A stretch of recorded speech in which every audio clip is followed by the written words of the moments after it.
துள்ளி எழுந்து பதில் சொல்வதை விட எதிலும் துணிச்சலுடன் செயலாற்றி வெற்றி பெறும் அரசு. அதிகாரம் காட்டி மிரட்டும் அரசு அல்ல, அனைவரையும் அரவணைக்கும் அரசு.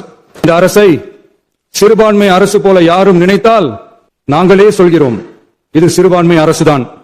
நம்பிக்கை தீர்மானத்தில் மக்களுக்கான இந்த ஆட்சியை, மனசாட்சி உள்ள மக்களாட்சியை ஆதரித்து வெற்றி பெற செய்த மாண்புமிகு உறுப்பினர்கள் அனைவருக்கும் நெஞ்சார்ந்த நன்றியை நமது அரசின் சார்பாக தெரிவித்துக் கொள்கிறேன்.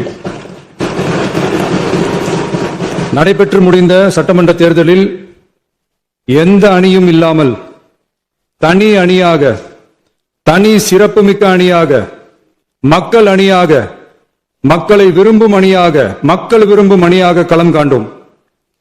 1967 and 1977 தேர்தல்கள் வாயிலாக அமைந்த சாமானியர்களின் அரசை போலவே 2026 சட்டமன்ற தேர்தல் வாயிலாக தமிழக வெற்றிக் கழகமும் சாமானியர்களின் அரசையே அமைக்கும் என்று மக்களிடம் தீர்மானமாக கூறினோம். மக்களும் நம் மீது நம்பிக்கை வைத்து தீர்மானமாக வாக்களித்தனர். வாகை சூடும் அந்த வரலாறு திரும்பியது. விசில் அலை வெற்றி அலையாக மாறியது. ஒரு விரல் புரட்சி விசில் புரட்சியானது. கட்சி ஆரம்பித்த 3 ஆண்டுகளுக்குள் 34.92% 1,72,26,208 வாக்குகளை மக்கள் தந்தனர். தமிழக வெற்றி கழகத்தை தனி பெரும் கட்சியாக சட்டமன்றத்திற்கு அனுப்பி வைத்தனர். கட்சி ஆரம்பித்த 3 ஆண்டுகளுக்குள்ளேயே மிக மிக சிறிய அளவில் ஒரு நூல் இழைவில் தனி பெரும்பான்மை கொஞ்சம் தள்ளி போயிருக்கிறது. அதனால் இந்த அரசை சிறுபான்மை அரசு போல யாரும் நினைத்தால் அதிலும் எங்களுக்கு மகிழ்ச்சியே. நாங்களே சொல்கிறோம், இது சிறுபான்மை அரசுதான்.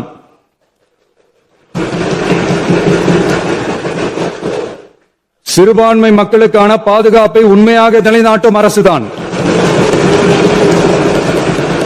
அது மட்டுமல்ல, பெண்கள், குழந்தைகள், முதியோர்கள், இளைஞர்கள், அரசு ஊழியர்கள், ஆசிரியர்கள் மற்றும் உழைக்கும் வர்க்கத்தினர் என அனைத்து மக்களுக்குமாக அமைந்த அரசுதான் இந்த அரசு. அந்த நம்பிக்கை அனைவருக்கும் ஏற்பட்டதால் தான் இந்த நம்பிக்கை தீர்மானத்தில் அது நிரூபிக்கப்பட்டிருக்கிறது. இந்த நேரத்தில் இந்த மாமன்றத்தில் நமது அரசு சார்பாக சில உத்தரவாதங்களை நான் தர வேண்டும் என்று விரும்புகிறேன். தமிழக வெற்றிக் கழகத்தின் கொள்கை தலைவர்களான தந்தை பெரியார், பெருந்தலைவர் காமராஜர், அண்ணல் அம்பேத்கர், வீரமங்க வேலு நாச்சியார், மக்கள் சேவகர் அஞ்சலை அம்மாள் ஆகியோரின் வழிகாட்டுதலுடன் இந்த மக்கள் அரசு மனசாட்சி உள்ள மக்களாட்சியை தரும் என்று உறுதியளிக்கிறேன். சமூக நீதி, சமநீதி, சம வாய்ப்புடன், உண்மையான உறுதியான ஜனநாயகத்துடன், மதச்சார்பற்ற சமூக நீதி கொள்கைகளுடன் இந்த அரசு நடக்கும். அதில் சிறிதும் மாற்றமில்லை. நம்முடைய இந்த ஆழமான நம்பிக்கையை மனதார நம்பி வாக்களித்த அனைத்து இயக்கங்களின் தலைவர்களுக்கும், அந்த இயக்கங்களை சேர்ந்த மாண்புமிகு உறுப்பினர்களுக்கும் மீண்டும் நன்றியை தெரிவித்துக் கொள்கிறேன். எம்மதமும் நம் மதமே, எல்லா மக்களும் நம் மக்களே, இதில் வாக்களித்தவர்கள் வாக்களிக்காதவர்கள் என்ற பாகுபாடே இருக்காது. இது எல்லோருக்குமான அரசு. இது சாமானியர்களுக்கான அரசு. இது சாதி மத எல்லைகளை கடந்த அரசு. இது பாகுபாடு காட்டாத அரசு. இது பண்பாடு காக்கும் அரசு. இது பண்பட்ட அரசு. அரசியல் காரணங்களுக்காக யாரையும் எதற்காகவும் புண்படுத்தாத அரசு. இதையெல்லாம் போக போக புரிந்து கொள்வார்கள். எனவே துள்ளி எழுந்து பதில் சொல்வதை விட எதிலும் துணிச்சலுடன் செயலாற்றி வெற்றி பெறும் அரசு. இது பதவிக்காக, அதிகாரத்துக்காக அமைந்த அரசு அல்ல. நம்பிய மக்களுக்கு நன்றி கடன் செலுத்துவதற்காக அமைந்த அரசு. அதிகாரம் காட்டி மிரட்டும் அரசு அல்ல, அனைவரையும் அரவணைக்கும் அரசு. எவர் மீதும் வெறுப்பு காட்டும் அரசு அல்ல, எல்லோரையும் விரும்பும் அரசு.